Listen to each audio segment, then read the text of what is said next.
All right. Welcome, everyone. Thanks for joining. My name is Lurkin, and today I'm joined by Charles Dunn. Charles is a class designer for Diablo 4, whom we just saw on the campfire. Appreciate you stopping by. I know these days can be a lot. And we're going to be going over all things Diablo today. For anyone who doesn't know me, I'm a sorcerer content creator, and I make many of the tier list build guides for Mobalytics. That was a pretty good campfire. I'm actually pretty excited for season 8, and I can't wait to see the full patch notes and take a big dive into there. And then again, I just wanted to thank everyone for stopping by, the folks at Blizzard for this opportunity, and again you, Charles. Yeah, thanks for having me. I'm really excited to chat more about Diablo, and glad you like the camp. Yeah, Also looking forward to season 8. I think it's gonna be great. it's gonna be fun. I'm really excited for a lot of the Frost stuff for Sorc. It was a big change to Avalanche. I'm pretty stoked. Oh yeah. But I've been giving that feedback for a long time. All right, so I'm gonna lurk on you for a little bit, Charles. I did a little bit of light stalking, Okay. and it says that you're on your Twitter. It says that you were a biomedical engineer. So how long Yeah. have you been in the industry, and like how'd you get here, man?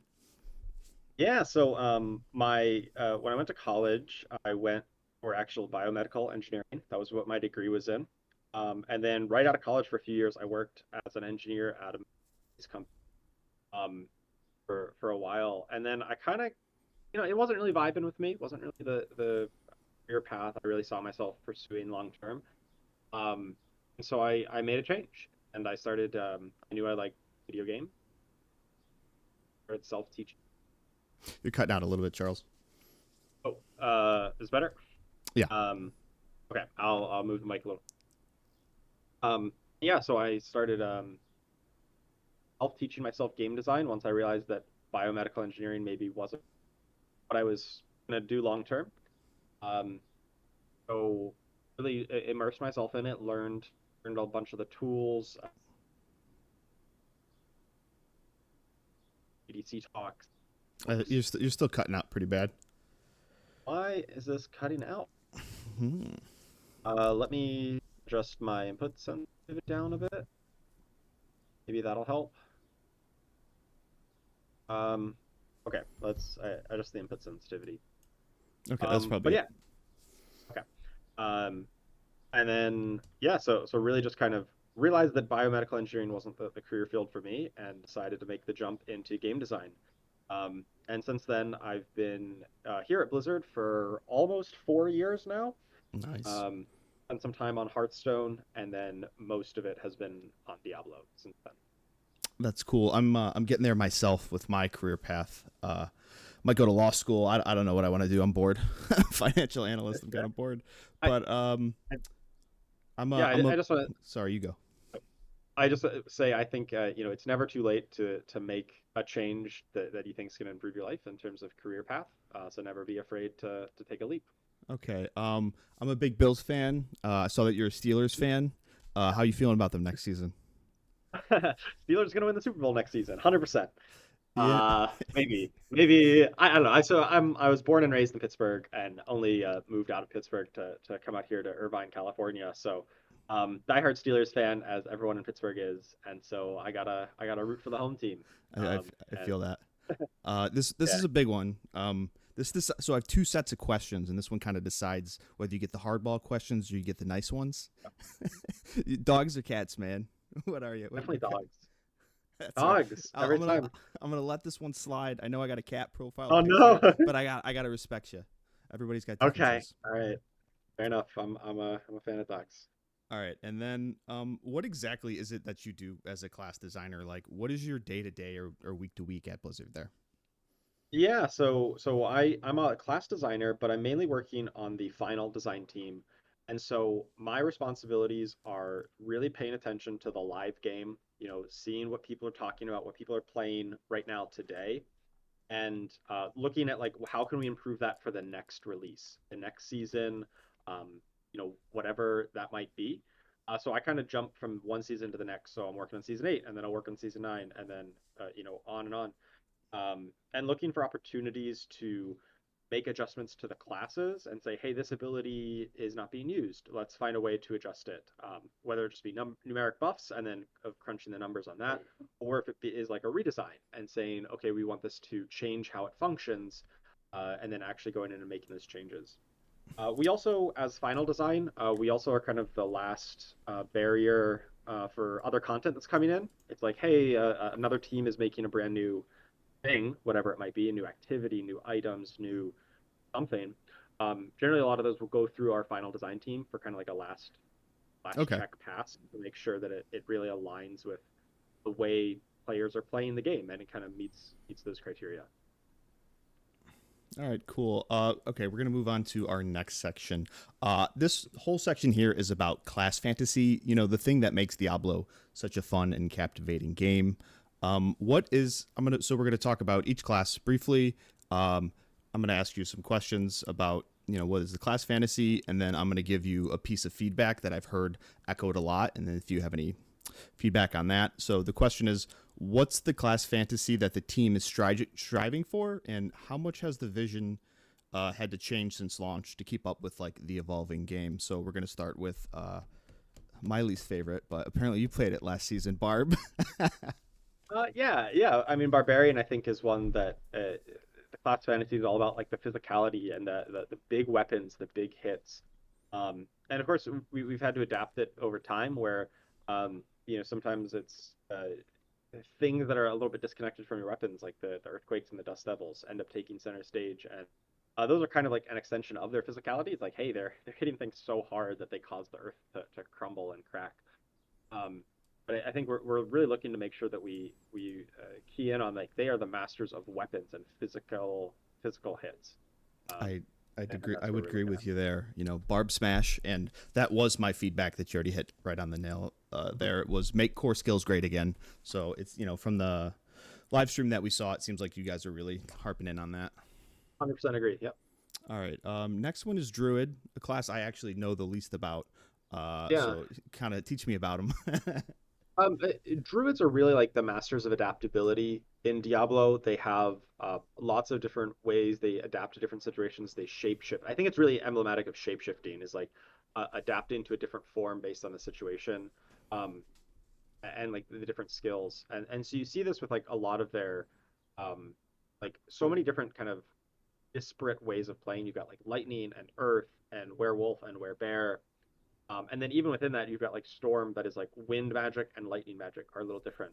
Um, and so they're kind of about like adaptability, but then also kind of bridging those gaps. Is like how can we build lightning into your werewolf and make a lightning werewolf? Those are like hybrid builds. Yeah. That's really where we try to aim Druid is this adaptable master of all or like jack of all trades kind of thing. Yeah, some of the feedback I got was from a fellow partner who's on the Icy Vein teams, the Steve. He told me that Druid, you know, it seems like it's designed to feel like that, but sometimes it can feel a bit all over the place. Like every build wants everything. Wear tags, an element, poisoning, fortified, overpower. It wants to be shifting actively. So sometimes it can feel like Druid has to dip its toes into too many different baskets at once, and it can make it really difficult to scale damage or make the build feel cohesive. Yeah, I think that's totally fair feedback, and I think compared to other classes, it makes it kind of harder to design for like very specific fantasies you want to elicit. Like when I say, hey, I want to go make like a fireball sorcerer, it's a little bit easier to be like, okay, you're gonna use fireball, you're gonna use fire skills, you're gonna like do this. But if you say, okay, I want to do anything on druid, it's like it just naturally has so much more connective tissue, and it's a little harder to predict exactly what like the optimal building of that is gonna pan out as. And then it does sometimes make some of those builds feel a little bit muddled, where they're dipping into everything, but not really getting a cohesive vision. I totally feel that feedback, and it's something that we can definitely be very cognizant of and try to hone in on like playing up that class fantasy moving forward. Okay, cool. Next up is Necromancer, which I think a lot of people are pretty familiar with Necro at this point due to the dominance of Bloodwave last season. What you got for Sure. Necro? The emo sorcerer. Yeah, I mean, definitely Necromancer is all about like minions, first and foremost, right? Like they raise the dead and they make them fight for them.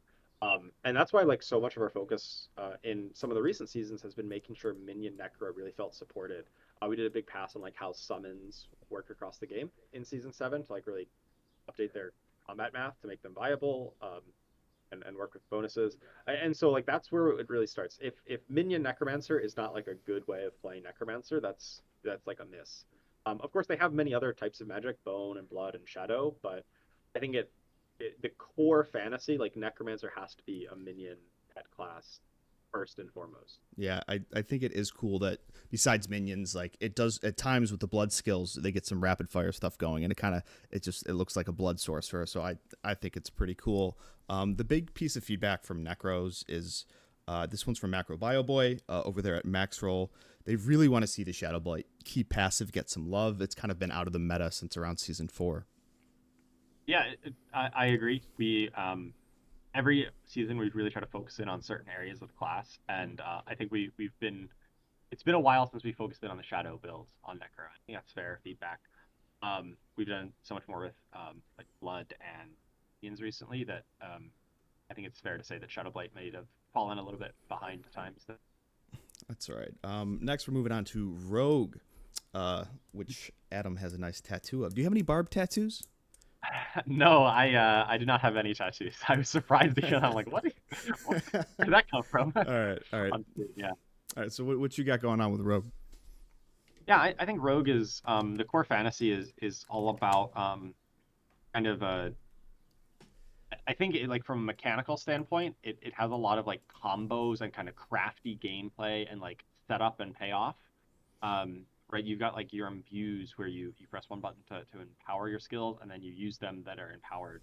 You're kind of like shifting in and out of combat. You're not quite as physical as a barbarian, but it's about like that crafty kind of gameplay that and also having like much higher mobility are some of the defining characteristics of Rogue.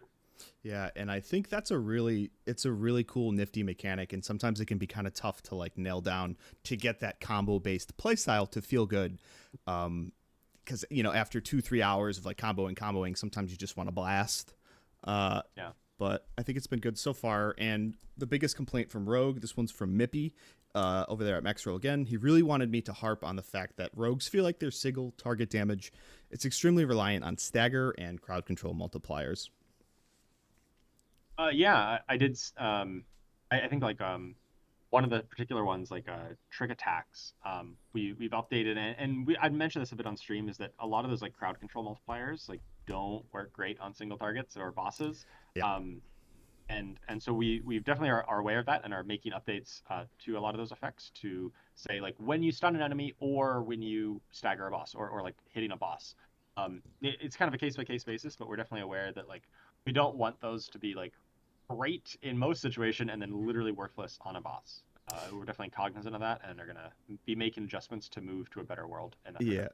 That's awesome to hear because like when you guys did that with Sorcerer with the shocking impact tech, it's a passive where Yeah. when you stun an enemy, it does a damage proc, and it was really awesome to see that when you attempt to stun or you stagger a boss, so it's good to see that roll out to different systems in the game because the stagger system, it can be a little rough on some of those high HP bosses because after a few staggers they become really resistant to it. So it's like you got 3 shots to kill this thing.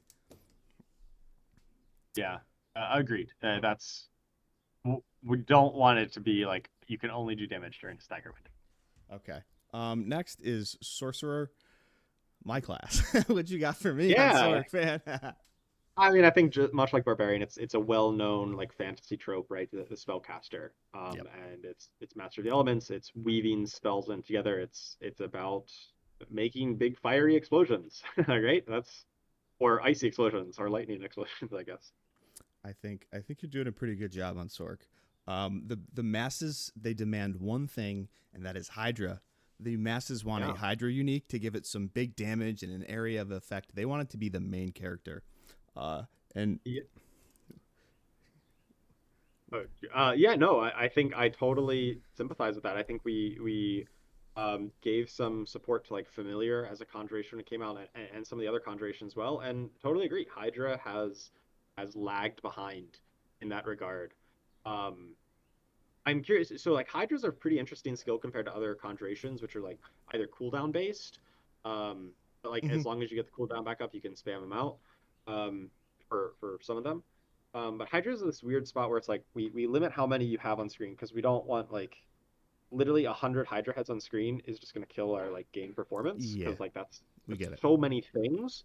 Um, but like it's an interesting like middle ground of like how I mean I'm curious like from your perspective like what would an ideal Hydra build kind of or thing look like? All right. So currently, Hydra has one use, and that's when you're leveling. You use it in conjunction with the familiar enchant because familiars are really strong early because the Yeah. burning damage they provide it scales well early. So you go around, you spam cast Hydra. And then there was recently a change to Hydra where there's a delay to it spitting because of like I think performance or UI issues or something. Mhm. So if you're spam casting Hydra with enough attack speed, it won't even attack. So you use it to create familiars.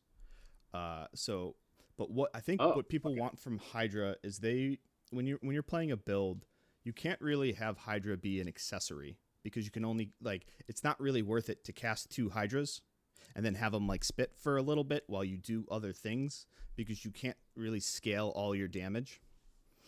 Mhm. So it ends up just being like, why am I wasting my time pressing these 2 things? So I think what the players what I would want from Hydra is when you're casting Hydra, it needs to maybe act like a core skill where you're controlling where it fires. Like you cast your two or three Hydras down, and then after continual cast, make it so you control where the spits and the globules go, and then you can like target and kill things with it. Because I think it's just sort of like a passive AFK skill, and I think I want it to be an engaging. Like I want to be playing Hydra. Yeah. No, that makes a lot of sense. Definitely uh, a good bit of feedback there and something that we can look forward to making something in the future for. One day we'll see it. One day. Hmm. But it's pretty good now leveling. Next is Spiritborn, the new kid on the block who had quite the rookie season there. Yeah, yeah. Spiritborn right out of the gates was very good. Some of those were due to like bugs or unintended interactions. We're just releasing a brand new class. There is a lot of things, a lot of moving parts, and some of them slip through and cause the multipliers to go crazy. Um, but since then we got those under control for season 7. Brought it down to a much more reasonable place, and I think we're you know reasonably happy with where Spiritborn has landed since then. That's good to hear. Yeah, it was a crazy season, man. So next, now we're gonna let's. I kind of want to shift this over to balance Mhm. and damage scaling. So like, Sure. what is the general philosophy behind balance? Yeah, I talked a little bit about this at the end of the live stream. Was like, we're really looking for all builds, all content, and that means if you put together something that seems reasonable and coherent, and you like, do the thing, you should be able to complete all the content in the game. You should be able to get into Torment 4, complete the season's journey, kill all the bosses that were put in front of you. This doesn't mean that every build should be able to complete hit tier 150. That's not where we want it to land. Um, that's like a very uh, aspirational bit of content. But we kind of view the bar being like get into Torment 4, kill all the bosses, and complete the season's journey with every build. And there will naturally be some builds that go higher than that, and some that struggle to get to that point. And where we look at those, but that's generally where we start our benchmark. Yeah, because I think anything past for me, I think a build needs to be able to level its own glyphs to 100 on its own 2 feet without a hard carry. Because it Yeah, feels and terrible when you sputter out, when your glyphs are level 85 or 90 and you just like yeah, you're in full mythics, full full everything, and then another class is just sort of like blamming its way past you, and then you're doing 15-minute runs for a 70% chance. and that's a big driver of why we updated the glyph leveling in season 8, where you're able to level your glyphs at a lower chance, more than just 10 levels ahead of you. So it's not necessarily that you need to complete pit tier 90 in order to get glyphs up to 100. It'd be lower chances, and it's easier to level the higher you push in the pit. But we kind of viewed maxing out your glyphs as part of that all content part of all builds. And so it should be much more achievable that every build can get to that point, even if some take a little longer than others. That's just going to be the natural variation in balance. And But we I do think want people. sorry. Good. That's all. And I think that's okay. You know, if you're never going to get it right on the head, but it's just the builds need to be able to stand on their own 2 feet and do things on their own. Um, and then that also brings up to another question, like how much power difference is acceptable between classes? Like, do you guys have like a pit tier like scalar that you use, or give some info on that? Yeah, I mean, we do think about pit tiers like can this build clear a certain pit tier? I don't really I can't really share like the exact numbers Yeah, because I every got you. season we shift it a little bit, and it's not like if I say like, oh, this particular pit tier right now, that might change for next season. But yeah, that is kind of how we benchmark it in a lot of cases. Is like where different builds clear different pit tiers. And like, oh, I make this change, does it gain 1 pit tier? Does it gain 50? Right? As kind of a benchmark there. Um, but in terms of like absolute power difference, like which is like acceptable, I think it's more of a qualitative like you feel like you're playing the game wrong if you're not doing what you think. Yeah, And I think at some level, like Bloodwave Necro in season 7, you felt like you're playing the game wrong if you're not doing that or not doing one of the crazy overpowered things. So we really try to avoid that, but like some of the ones that you have builds that maybe fall more in the A or B tier, like yeah, one might be a little more powerful, but like it's fine. You can feel like you can play your thing that you prefer, and it's fine. yeah. That's like where we think is acceptable. I agree that sentiment. I think a lot of players, it's kind of tough as like a content creator. Like if your class isn't the prime diva that season, it can feel like Mhm. should I don't know. It's a little disheartening sometimes, but you can clear all the content in the game, and the builds are still a lot more fun. So how does the team go about testing new items and like balance changes? Like, is it like a DPS thing? Are you testing at different pits or torments? Yeah, when we're making new content, new items, or revamped skills, kind of the first line is we look at like kind of power budgeting, is like how much damage or like multiplicative damage overall should a new legendary item or a unique item get. And we try to like benchmark it against other ones in just terms of the raw numbers and good estimates of like if it's affecting a core skill, how much of your damage is that core skill. That's really like our first pass balancing, but then we do a kind of more extensive testing where we complete out builds at various levels of progression. We've got ones that are like kind of mid late game, right? You're getting into torment, you're leveling up your character. We'll test those and just make sure it's competitive, and then test kind of some old max builds and make some adjustments based on that. Okay. And then of course we get it out to the PTR, and the PTR testing is like, gets far more man hours onto any particular build than we could do internally, just because the sheer quantity of people, and so that's why the PTR testing is super valuable to us before things go live. All right. And then, you do the best that you can to balance everything, but eventually there does, imbalance does exist. And like, what do you think are the core issues that create those, and how's the team been trying to solve those? Yeah, I think historically some of our balancing has really been kind of top down, where we looked at a completed build and we say, okay, people are playing a Whirlwind Barb in this way, and here's the complete build, and it's too good. Okay, well we need to nerf it, so where do we nerf? And we look at a specific part and nerf that. Um, and I think that was like helpful to kind of like bring down the outliers, but um, in terms of like where do they come up from in the first place, I think it often comes from some of that power budgeting. It's where it's kind of on the inverse, right? Let's say Whirlwind Barb, just because I was just picking a random build, was super underpowered, and we was like, okay, well let's make the unique item for Whirlwind Barb like crazy good because the base skill is really bad. And if we did that, then maybe it solves the end state of the build right now, but then a few seasons down the line, we make another adjustment, we create a new piece of content, and um, that that highly budgeted unique that solved a problem at the time now comes back to bite us, and like, oh, now with the new thing, it multiplies the whole power of the build out of proportion. Yeah, and um it's like I can't level with Whirlwind because it's so terrible, and like yeah, I can't play this build until I get the gloves of the Illuminator or the Barb gloves that I need. So it's like, all right, Yeah. firewall it is again. And so that's not really ideal, and we're looking at kind of going the opposite way, like the bottom up balancing. This is a longer process to like really look at the core fundamental um, of all the skills and items across the game, and like kind of build them up in a better foundation. But we think uh, as we're working towards this better like baseline foundation, um, it'll help eliminate these like crazy outliers from popping up due to maybe unexpected interactions or just like power budgeting going out of whack due to specific combinations. Yeah, because from my perspective, I'm always looking at things from the end goal perspective on like where things end up as a pit tier list because of I make Of build course. guides and I'm always looking at it that way. But I often forget that a lot of players, their journey is longer than mine, and they progress through the torment tiers differently, and it is a pretty decently smooth progression through leveling and through the torment tiers. So sometimes we're given feedback, we can get really bad tunnel vision.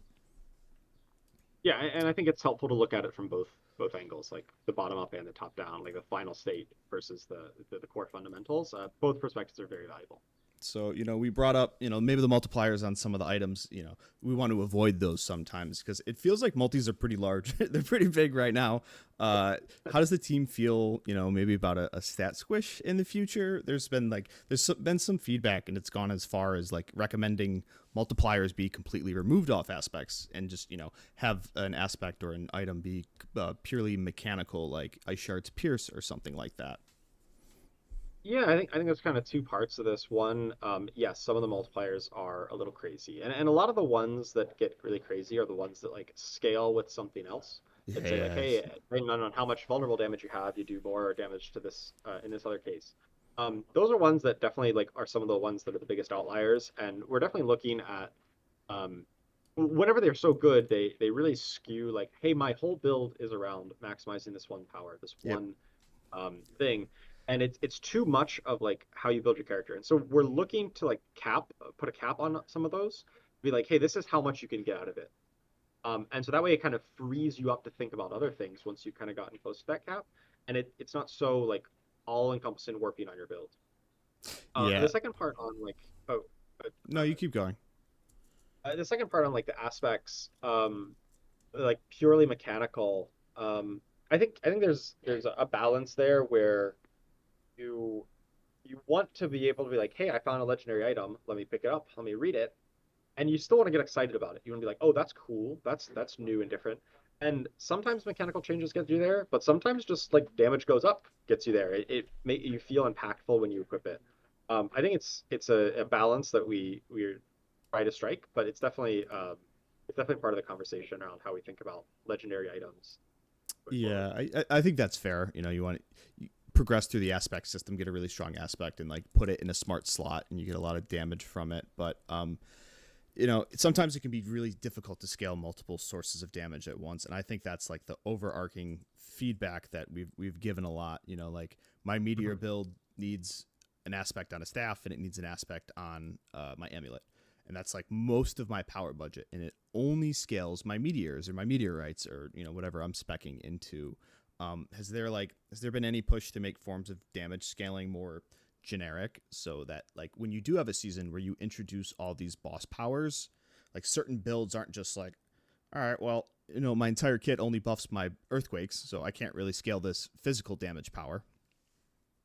Yeah, I think that's totally valid feedback, and I totally agree with it, right? It's um, the kind of the nature of the way our aspect system currently works is it does funnel you towards like one source of output, and you would definitely improve build variety if that wasn't always the case, and that's definitely one aspect is like making the legendary aspects a bit more generic or a bit more like generally applicable.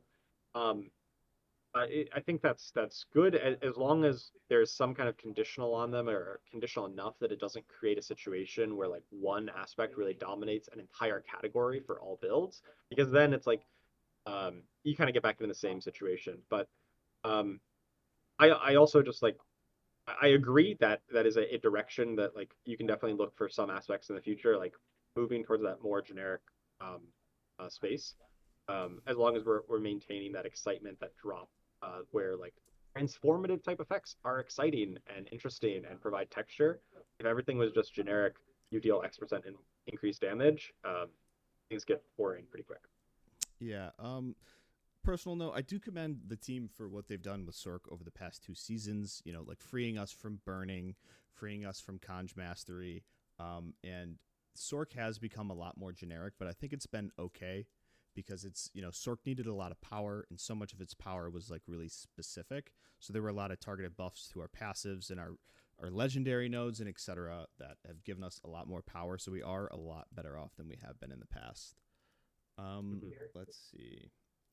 And then, just to touch on aspects again, like we have aspects and uniques. They create their own source of damage, like Blizzard ice spikes from the glacial aspect. These essentially become a seventh skill.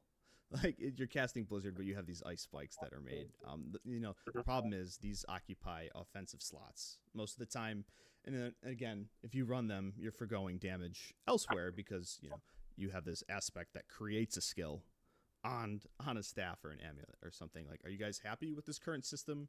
Do you ever see us getting a big rework to these fundamentals, like maybe glacial becomes a skill gem or something, or in the skill tree? Yeah, I totally agree with the sentiment where like kind of what we talked about before, where like um you do kind of get funneled into this one thing because of the opportunity cost, right? Like, why would I diversify my investments when I could just double, triple, quadruple down on the same thing? And that's kind of the nature of the way the current skill tree and legendary aspects are set up.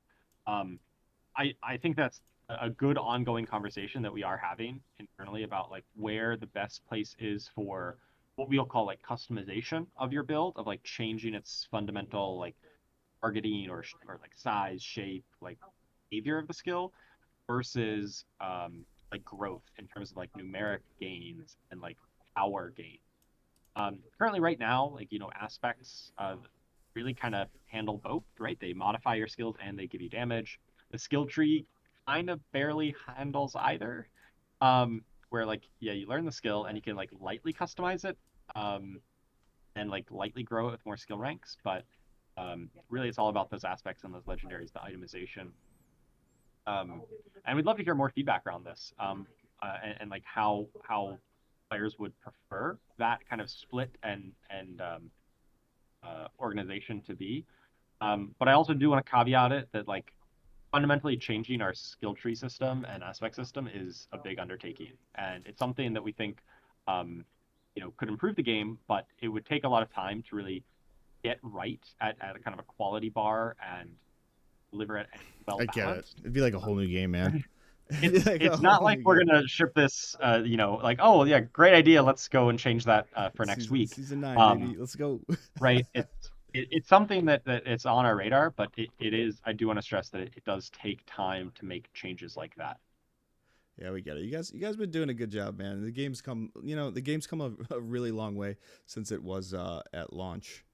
Let's see. What am I moving on here next? A big topic has been damage on defensives. Like, what's the current sentiment about that? Because we've seen, we saw Tibalt nerfs. We've seen changes to utility aspects that grant damage, and then every time I go to make a build, I got error perdition, 60% damage helmet just staring at me, telling me to put it in, and I do. I think it's generally undesirable because of like to have damage on slots where it's not competing with other damage, because it does create those situations where it's like, well, yeah, there's all these cool utility legend or aspects, but this one gives me damage, so that's good. I'm going to take because damage is better than whatever extra CC or movement speed or whatever else it would have given you. I generally think that's like constricting to design space. In terms of like Tybalt specifically, that one was like kind of designed at a time when we like really wanted. It was a different It kind of time. was. It was back in season 2. I remember it because it was 40%. I designed it. It was huge. Yeah. It just a little history lesson. That one was designed for like when we introduced Duriel and the boss ladder in the first place. Was like we needed really appealing uniques to drop on Duriel that were like generic for everybody. So like everyone was excited to go fight him, and that was one way that we made something really exciting and really appealing. Of course, that has long-term ramifications on like terms of how it budgets against other things. It's something we want to grapple with to like make sure that they're a bit more like constrained to their categories. But at the moment, like even if there's a single exception, it's going to kind of distort the rest of the whole system.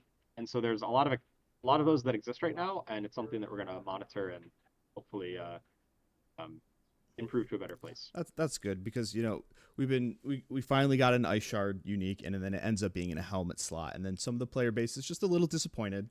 But we'll see how it ends up panning out. But it's like we lost 60% damage, gained 75% there. So sometimes it's tough when we see an item and it's a helmet with the existence of perdition. Yeah, I think mythic uniques in particular are ones that we are kind of okay on the design side of like breaking some of these rules. They are like you don't get them until you're really late in the game or like really late in your progression. And they're meant to be powerful and they're meant to be like really strong. Um, and so yes, if you're like, hey, I have access to a really strong Era of Perdition, we're okay with it being better than your other helmet options. It is just that much rarer, that much more powerful, and to a certain extent that we find that's okay. Okay. Yeah. Let's see. So the game's evolved and grown a lot since the release. Bossing in particular, you did touch on this earlier. I'm getting at, bossing is a huge focus now. And feedback from Mippy, especially rogues, feel that their single target, they have a lot of struggles. How do you feel about all the crowd control multipliers, and the boss ladder in general? Yeah, I think that there is a big gap between like just kind of general clearing and bosses because of the way some of the passives and effects interact with crowd control versus not. And it's definitely a focus to improve those interactions. There And will still be some level of texture there, but we're looking to close that gap for sure. and we notice it, like the new sorcerer aspect that you came out with, where we'll deal. I think you even just buffed it. I don't know what the value was before, but I Really saw did, yeah. 55% damage. I did get feedback; it didn't feel strong enough, but 55% damage. If you on frozen enemies and bosses that are staggered, and it stacks up all the way. That seems pretty good, and kudos to go out for that one. That one's pretty good. And then let's move on to. You touched on it earlier when you were talking about the bonus scaling. It's there's two things in this game that make a build really really strong, and that is big boy bonus damage scaling and overpower. Oh, I hate overpower, man.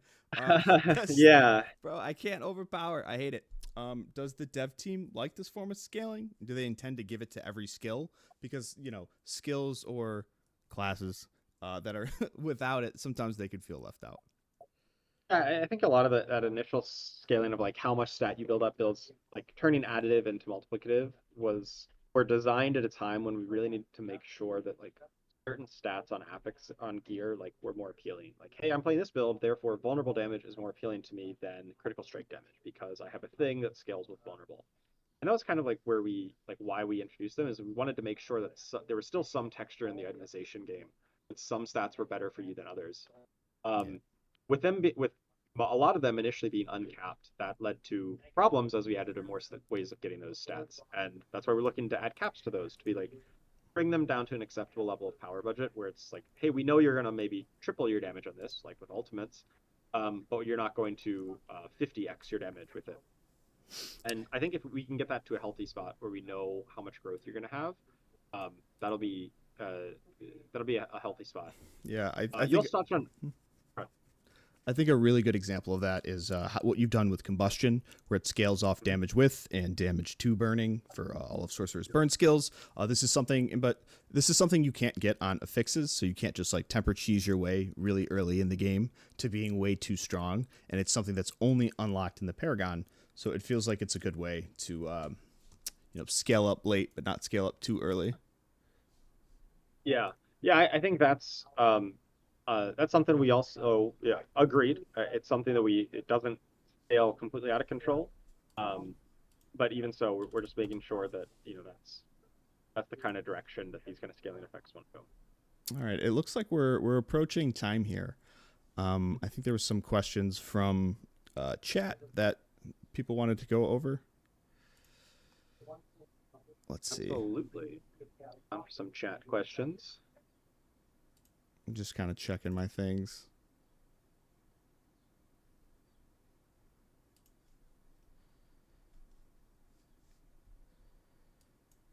Yeah, just forward them, Anisa. I think I'm technically challenged sometimes. All good. The beautiful part about doing things live. It's also it's like the first warm day here. I'm in Western New York. It's like 75 degrees. I haven't done my AC things yet, so I'm actually getting boiled alive. It's like 80 degrees in my apartment. Oh, wow. Yeah, Anisa just forwarded me them. Okay. So, any thoughts on reworking the least used key passives on Spiritborn.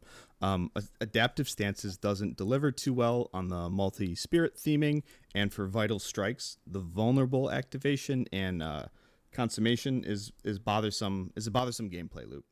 Any plans on reworking these to make them more fun to use?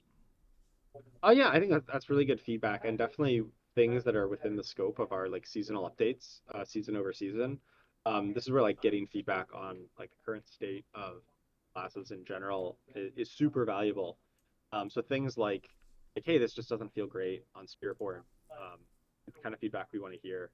I will say like on Spiritborn in particular, because of um, the way like the design of their key passes is like a slightly different, that they're a lot more generically applicable, whereas you see like on a lot of other classes like, oh, this is the fire, The Frost. uh, I really the like frost Spiritborn. fire. When I saw it get released, Yeah, I was like, yo, this thing, they took a lot of, they learned a lot from the other classes and they put it into this thing to make it a bit more of a complete, cohesive picture. totally agree. And a lot of the key passive design of Spiritborn kind of reflects that, where they're so much more generically applicable. But that does mean that like whenever in theory any of the four could talk to your build, it's now suddenly they're all in competition with each other. Whereas like on Sorc, for instance, right, there's like two that talk to your Frost skill. So if I'm mainly playing Frost, like I really need to choose between one of two. Here you're really choosing between one of four, and it does make like those ones that fall behind that much more like obviously as an outlier, on like the negative side or even on the positive side. Um, but that's the kind of feedback that like I love to hear as a designer, is like, hey, this gameplay loop isn't fun, or it's not delivering, even on its intended kind of build. And so that's like something that I can definitely make note of, to look at for future updates. Okay, cool. And then that was from Semra, and now I have one from Navira. I'm sorry, I'm butchering these. Did the loot tables of any of the lair bosses change since the PTR? Or can you explain? Can you explain again where the new uniques drop?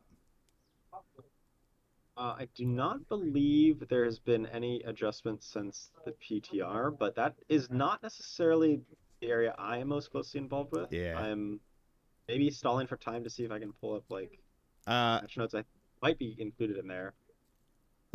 they didn't go over the loot table changes from the PTR, so I can assume maybe it's the same.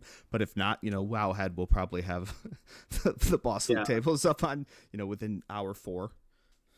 I do believe that there was a mention of where some of the bosses like have their targeted loot table, but then also they will drop just from the general pool of uniques. Like some of their drops won't be like targeted. Like currently on live on season 7, if you kill a boss, you'll only get from a small handful of unique. Never get anything else. Yeah, I I do had believe we've updated so like you can get some other ones that are from the more general pool.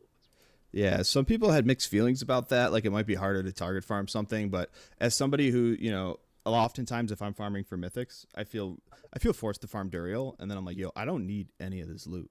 So it's kind of nice that Right. like maybe I'll get a Talrasha ring, or I'll get something that I could actually use instead of just like throwing away a bajillion banished lords. Yeah, and that's I agree. I think there's some good upsides there, but there is some trade-offs, right, where you do end up um, sometimes you'll get, you really want the very specific thing, and it might be occasionally harder to find that version. All right. That is Next like the one. nature of design. Yeah. All right. This one's from Mangrove Fruit. I think this one's a bit of a meme, but we're gonna ask it anyway. Is Bone Spear good? I think it's a bit of Um, a Discord meme you're where every season they get asked, "Is Bone Spear good? Is Bone Spear good? Is it good?" um, we didn't really touch Bone Spear much on this seasonal cycle, so it's probably approximately as good as it was last season. Let's see. There's a couple more if you want, if you have time. Yeah, a few more. Okay, we got 2 more and then we'll call it. So this one's from C Todd. Are there any plans to add force attack command for summons, or any methods for them? Yeah, or any methods like for a them to bunt counter command. crowd control and give players, basically they just want more control. Like Golem's activate ability only applies to Golem. Yeah.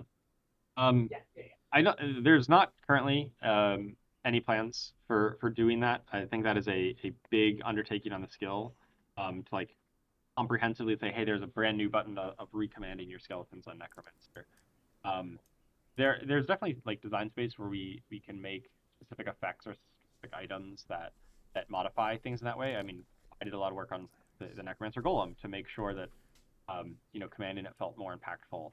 I think it's something we can work towards, but uh, there is also like diluting the identity of like a lot of times the summons and those style of builds are naturally a bit more on the passive side of the spectrum, where it's like they're doing their thing, and if it changes to be quite exactly as active as every other thing in terms of targeting and moving, and you have to manually move them all around. I think some of the identity of those summon skills gets lost, but I do think there could be a middle ground that we can explore. Okay. Yeah, like with Hydra, sometimes it could be a little difficult when I think sometimes you can get around these by giving them a lot of AoE. Let's see, and let's do one last one from Mippy. Combo points. Everyone hates combo points playstyle, especially in a fast-paced ARPG where you kill things in one hit. Combo is a relic of slower gameplay from launch and should finally be reworked to allow more skills than just basics to generate points and more skills to spend them. Opinions? That does make sense. Yeah, I think I agree with you that I mentioned when the Rogue's Fantasy is a bit about like setting up and paying off kind of this like intricate combo-y kind of gameplay. But I mostly did in the like two-part combos: imbue, payoff. Like Dance Macabre, like mobility into payoff.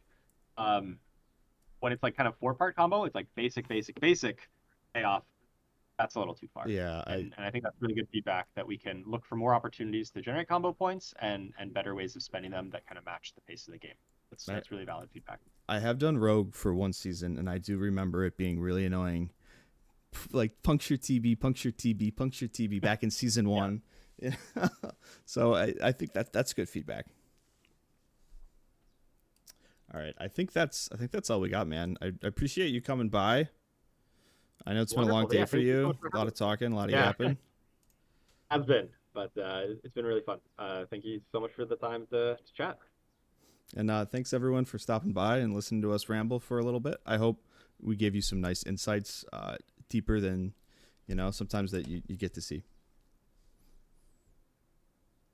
Thanks all. Oh, there's a lot of love in the chat, man. All right, thanks guys. Thanks, All right, folks. That's all we got. I did my best. I'm literally it's 80 degrees in my apartment, and I'm toasty, dude. I'm sweating, I'm struggling. But I'll catch everyone in season 8. It's gonna be fun. We're gonna have a good time, guys. Go Sorc. Screw Barbs. Bye.